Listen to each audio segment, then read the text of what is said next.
जीवन सुंदर आहे या सदरात पुन्हा एकदा तुमचं मनपूर्वक स्वागत। नासाचे अंतराळवीर सुनीता विल्यम्स आणि बुच विल्मोर हे सुखरूप पृथ्वीवर पोहोचले।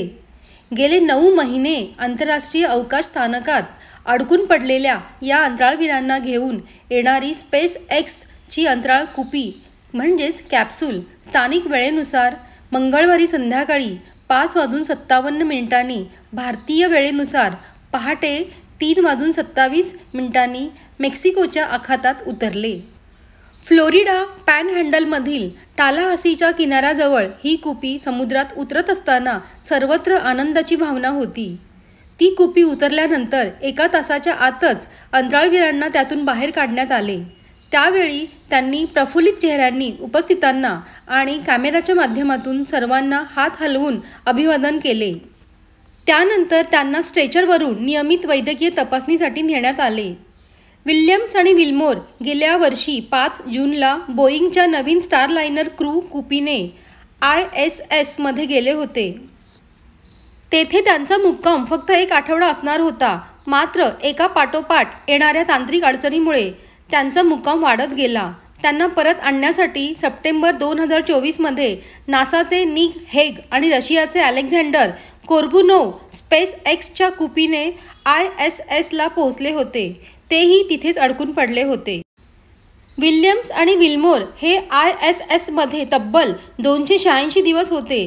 त्यांच्या नियोजित कालावधीपेक्षा तब्बल 278 दिवस जास्त।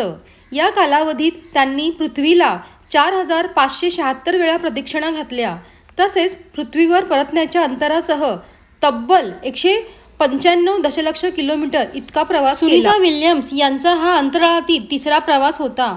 त्यांनी अंतराळात एकूण 608 दिवस राहण्याचा पराक्रम केला आहे।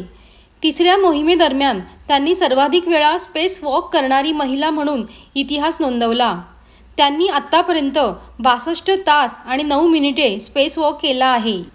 अंतराळात असताना तिथल्या वातावरणाशी जुळवून घेणं आणि त्यांना काय काय आव्हानांना तोंड द्यावे लागते त्याबद्दल आपण आता बोलणार आहोत। त्यांचं स्पेस स्टेशनवरचं आयुष्य नेमकं कसं होतं, काय काय समस्यांना सामोरं जावं लागलं, या सगळ्यांचीच माहिती या व्हिडिओच्या माध्यमातून देणार आहे। इंटरनॅशनल स्पेस स्टेशनमध्ये अंतराळवीर लवकर उठतात। ते या फोन बूथसारख्या दिसणाऱ्या मॉड्यूलमध्ये झोपतात। त्याला हार्मोनी असं म्हटलं जातं। या खोलीच्या एका कप्प्यामध्ये लॅपटॉप असतो आणि एक छोटा कोपरा त्यांचे फोटोज आणि काही पुस्तके ठेवण्यासाठी असतो। स्पेस स्टेशनमध्ये बाथरूम कसं बरं असतं याची उत्कंठा सगळ्यांनाच लागलेली आहे। तर त्यासाठी एक छोटासा डब्बा असतो। 1 नंबर आणि 2 नंबरसाठी वेगवेगळे पाईप असतात, त्याचे कलर वेगवेगळे असतात। अंतराळात अंतराळवीरांना आलेला घाम आणि लघवी रिसायकल केली जाते। त्याचा वापर पिण्याच्या पाण्यासाठी केला जातो। अंतराळात ग्रॅव्हिटी नसते, म्हणजेच शून्य ग्रॅव्हिटी असते, हवामान नसतं। त्यामुळे अनेक आव्हानांना त्यांना तोंड द्यावं लागतं। 0 ग्रॅव्हिटीमुळे हाडांची समस्या निर्माण होतात, हाडांची घनता कमी होते आणि म्हणून कामाच्या दरम्यान किमान 2 तास तरी ते व्यायाम करतात। आव्हानात्मक वातावरणाचा शरीरावर होणारा परिणाम मोजण्यासाठी मेंदू, हृदय आणि ब्लड सर्क्युलेशन असे मॉनिटर असतात। अंतराळात घाम प्रचंड येत असल्यामुळे स्थिती सांभाळणं हे खरंच आव्हानात्मक असतं। त्यामुळे घामाघूम झालेले असतात। कपडे धुण्यासाठी साबणासारखे बुडबुडे तयार करतात, कारण पाणी मात्र असतं। अन्न हे एक पॅकेटमध्ये पॅकबंद असतं। ते अन्न कसे बरं खातात? अन्नाचे पॅकेट्स देशानुसार वेगवेगळ्या विभागात विभागलेले असतात। विशेष म्हणजे अंतराळवीरांचे कुटुंब त्यांना अन्न पाठवू शकते। स्पेस स्टेशनवर ये-जा करणाऱ्या यानाद्वारे हे अन्न पाठवले जाते। अंतराळातील होती। आता मात्र पृथ्वीवर परतल्यावर त्यांच्यासमोर काय काय आव्हानं असतात? पृथ्वीवर आपण ज्या काही हालचाली करतो त्या सर्व ग्रॅव्हिटीवर अवलंबून असतात। इतका काळ अंतराळात राहिल्यानंतर पृथ्वीवर परत आल्यावर त्यांना अनेक अडचणींना सामना करावा लागतो।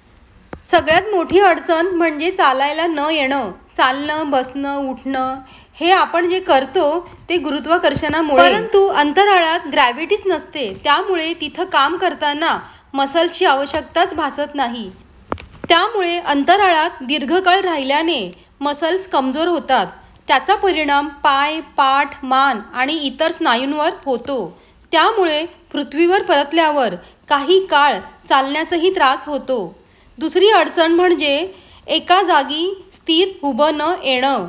कारण कान आणि डोक्यात एक प्रकारची वेस्टिब्युलर सिस्टीम असते जी आपल्या शरीराचा बॅलन्स राखण्यास मदत करते.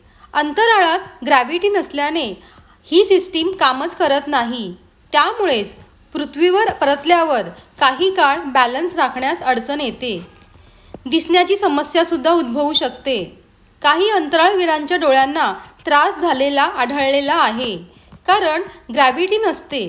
त्यामुळे द्रव पदार्थ डोक्याच्या दिशेने सरकतात आणि डोळ्यांच्या मागे असलेल्या स्नायूंवरती ताण येतो आणि डोळ्यांना कमी दिसणं किंवा इथे परत आल्यानंतर त्यांना चष्मासुद्धा लागतो.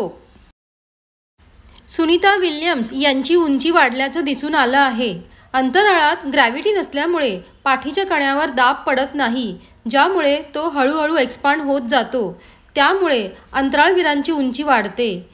काही केसेसमध्ये अंतराळवीरांची उंची 2 इंचापर्यंत वाढलेली आढळलेली आहे. परंतु हा परिणाम तात्पुरता असतो. एकदा का पृथ्वीवर आल्यावरती ग्रॅव्हिटीमुळे पाठीचा कणा सामान्य होतो आणि उंचीसुद्धा पूर्ववत होते. पृथ्वीवर परतल्यावर त्यांना बऱ्याच समस्यांना तोंड द्यावे लागते. अंतराळवीरांची इम्युन सिस्टीम कमजोर होते. स्पेसमधल्या हाय लेवल रेडिएशन्समुळे कॅन्सरसारख्या आजारांचा धोकाही वाढतो. DNA मध्ये चेंजेस येणं आणि मानसिक ताण येणं यासारख्या अडचणींचाही सामना करावा लागतो. अंतराळात जाणं, दीर्घकाळ तिथं राहणं आणि पृथ्वीवर सुखरूप परत येणं हे सगळंच खूप चमत्कारिक आणि आश्चर्यचकित करणारं आहे. त्याहूनही कठीण असतं तिथून परतल्यावर पृथ्वीच्या वातावरणाशी जुळवून घेणं. 9 महिने अंतराळात राहिल्यानंतर पृथ्वीवर परतल्यावर त्यांना या सगळ्या अडचणींचा सामना करावा लागतोच. सुनीता विल्यम्स आणि बिलमोर यांना किती वेळ जाणार आहे नॉर्मल होण्यासाठी हे येणारा काळच सांगेल. माझ्याकडून त्या दोघांनाही खूप साऱ्या शुभेच्छा. हा व्हिडिओ कसा वाटला नक्की सांगा. इथेच थांबते. पुन्हा भेटूया नवीन विषय घेऊन. पाहिल्याबद्दल धन्यवाद.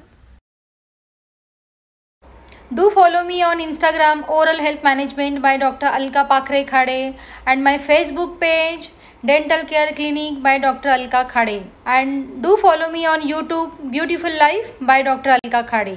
Thanks for watching.